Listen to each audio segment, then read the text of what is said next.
దేవునికి మహిమ కలుగును గాక. ప్రభునందు ప్రియమైన దేవుని పిల్లలు బాగున్నారా? దేవుని మహాదయని బట్టి దేవాది దేవుడు రాత్రికాల సమంతా ఆయన రెక్కల చాటున భద్రపరిచి ఉదయకాల సమయంలో చక్కటి సమయాన్ని ప్రభు మనందరికీ అనుగ్రహించారు. లేచి ఉదయకాల సమయంలో ప్రభు పాదాలు పట్టుకొని ప్రార్థన చేసి ఈ దినాన్ని ప్రారంభించారు కదా. ఎందుకనంటే దేవుడే మనలను కాపాడువాడు. ఆయన కాపుదల మన కుటుంబాలకు ఉండాలి. రాత్రి అంతా ఆయన కృపలో మనలను మన కుటుంబాలను క్షేమముగా కాపాడినవాడు కనుక లేచిన వెంటనే ప్రభు పాదాలు పట్టుకొని ఆయనకు కృతజ్ఞతాస్తుతులు చెల్లిస్తూ ఈ దినాన్ని ప్రారంభించడం మనకు ఆశీర్వాదకరమని దేవుని మాటను బట్టి మీకు జ్ఞాపకం చేస్తున్నాను. రండి, పరిశుద్ధ గ్రంథంలో నుంచి ఒక చిన్న మాట మనం జ్ఞాపకం చేసుకుందాం.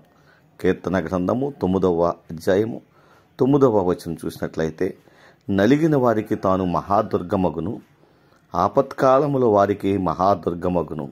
దేవునికి మహిమ కలుగును గాక. నలిగిన వారికి తాను మహాదుర్గమగును. నిజమే ప్రియమైన దేవుని పిల్లరా, ఏ బాధను బట్టి నువ్వు నలిగిపోతున్నావు, ఏ సమస్యలను బట్టి నువ్వు నలిగిపోతున్నావు, ఏ ఇబ్బందికరమైన పరిస్థితులను బట్టి నువ్వు నలిగిపోతున్నావో, నీకు ఆయన మహాదుర్గముగా ఉండబోతున్నాడు. మహాదుర్గముగా కాపుదల కాయబోతున్నాడు.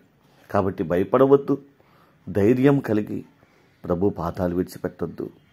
నీకెంత నువ్వు నలిగిపోతున్నా, ఎటువంటి సమస్యలు నిన్ను నలగొట్టుతున్నా, ఎటువంటి వ్యాధులు నిన్ను నలగొట్టుతూ ఉన్నా, ఎటువంటి కుటుంబ ఆర్థిక సంబంధమైన పరిస్థితులు, ఒకవేళ పిల్లల పరిస్థితులను బట్టి కానీ, లేకపోతే నీ కుటుంబ పరిస్థితులు కానీ, నీ శరీర పరిస్థితులను బట్టి కానీ, వీటిని బట్టి నువ్వు నలిగిపోతున్నావు, నా ప్రభు జ్ఞాపకం చేస్తున్నాడు. నలిగిన వారికి ఆయన మహాదుర్గమవుతాడట. కనుక భయపడవద్దు, విశ్వాసంతో ప్రభుకు ప్రార్థన చేయి. కన్నీళ్లతో ఆయన పాదాలు పట్టుకుని మొదపెట్టు. ఖచ్చితంగా దేవుడు ఒకనొక దినాన్ని నీ కన్నీళ్ళన్నిటిని తుడుస్తాడు, ఆనందముతో నిన్ను నింపుతాడు. ఆయన కాపుదల్లోనూ ఉంటావు. ఆయన నీకు దుర్గముగా ఉంటాడు, మహాదుర్గముగా ఉంటాడట.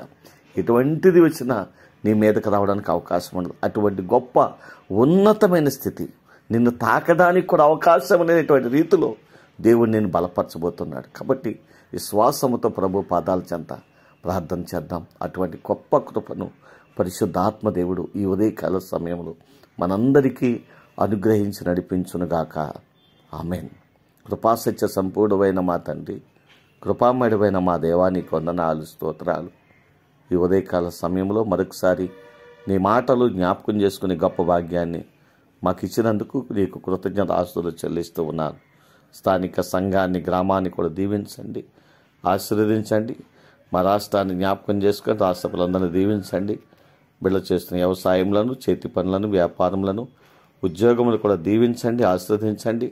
వారి జీవితాల్లో నెమ్మది, క్షేమమును, సమాధానమును అనుగ్రహించండి. దేవ చదువుచున్న బిడ్డలకు మంచి జ్ఞానాన్ని ఇవ్వండి, ఆరోగ్యాన్ని ఇవ్వండి.